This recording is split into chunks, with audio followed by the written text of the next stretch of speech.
প্রিয় বন্ধুরা, আসসালামু আলাইকুম ওয়া রাহমাতুল্লাহ। আমরা নিশ্চয়ই জানি মহান আল্লাহ রাব্বুল আলামিন হচ্ছেন সর্বদ্রষ্টা। তার নজর থেকে কোনো কিছুই আড়াল করা সম্ভব নয়। এই সত্যটি বোঝাতে ইমাম গাজ্জালী রহমতুল্লাহ আলাইহির বর্ণিত চমৎকার এবং প্রচলিত একটি শিক্ষামূলক গল্প রয়েছে। চলুন আমরা শুনে আসি সেই চমৎকার শিক্ষণীয় গল্পটি। প্রিয় বন্ধুরা, গল্পটি হচ্ছে একজন বুজুর্গ শিক্ষক ছিলেন। তার ছিল মেধাবী ৪ জন ছাত্র। তিনি একদিন সেই ৪ জন ছাত্রকে পরীক্ষা করার সিদ্ধান্ত নিলেন। সেই শিক্ষক ৪ জন ছাত্রকে একটি ছুরি এবং একটি পাখি দিলেন। অতঃপর শিক্ষক বললেন, তোমাদের আজকের কাজ হলো এই পাখিটিকে এমন জায়গায় জবাই করতে হবে যেখানে তোমাদের কেউ দেখছে না।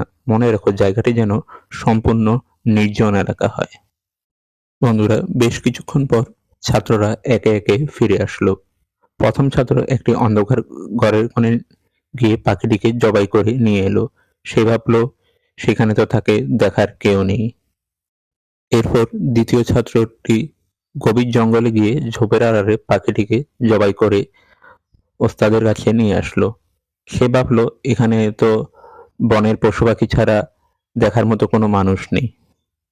বন্ধুরা, এরপর তৃতীয় ছাত্রটি একটি নির্জন গুহায় গিয়ে কাজটি শেষ করলো। সে নিশ্চিত ছিল এই নির্জন গুহায় তো কোনো প্রাণের অস্তিত্ব নেই, আমাকে কেউ দেখছে না। এরপর হলো চতুর্থ ছাত্র। সবশেষে চতুর্থ ছাত্রটি ফিরে এলো, কিন্তু তার হাতে পাখিটি তখনও জীবিত ছিল।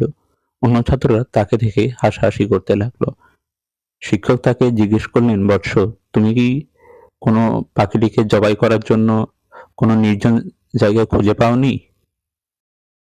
বন্ধুরা, তখন চতুর্থ ছাত্রটি বিনয়ের সাথে উত্তর দিল, হে আমার পরম শ্রদ্ধেয় শিক্ষক, আপনি বলেছিলেন এমন জায়গায় পাখিটিকে জবাই করতে যেখানে কেউ দেখছে না।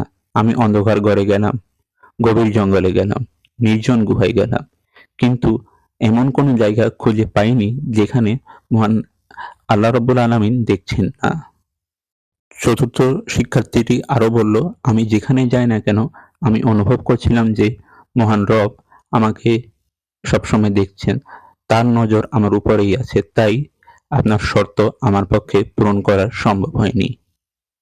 প্রিয় বন্ধুরা, চতুর্থ শিক্ষার্থী থেকে শিক্ষক এ কথা শুনে তিনি অত্যন্ত খুশি হলেন এবং বাকি ছাত্রদের বললেন, তোমরা কেবল বাহ্যিক দৃষ্টির কথা ভেবেছ, কিন্তু এই ছাত্রটি চিনেছে আসল মালিককে। প্রকৃত ঈমান হলো এটাই, যেখানে আমরা বিশ্বাস করি যে পৃথিবীর কোনো দেওয়াল, কোনো অন্ধকার ঘর বা কোনো জঙ্গল আল্লাহর নজর থেকে আড়াল হয় না। আল্লাহর নজর সব জায়গায় আছে।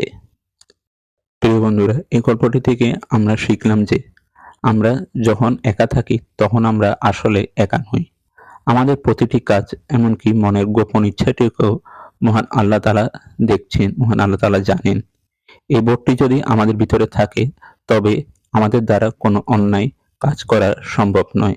আমাদের মনে রাখা উচিত মহান রব সবকিছুই দেখছেন, তার দৃষ্টি এড়ানো অসম্ভব। বন্ধুরা, গল্পটি আপনার কেমন লাগলো সেটি কমেন্টে জানান। ইউটিউবে সাবস্ক্রাইব এবং ফেসবুকে ফলো করতে ভুলবেন না। আজকের মতো এখানেই বিদায় নিচ্ছি।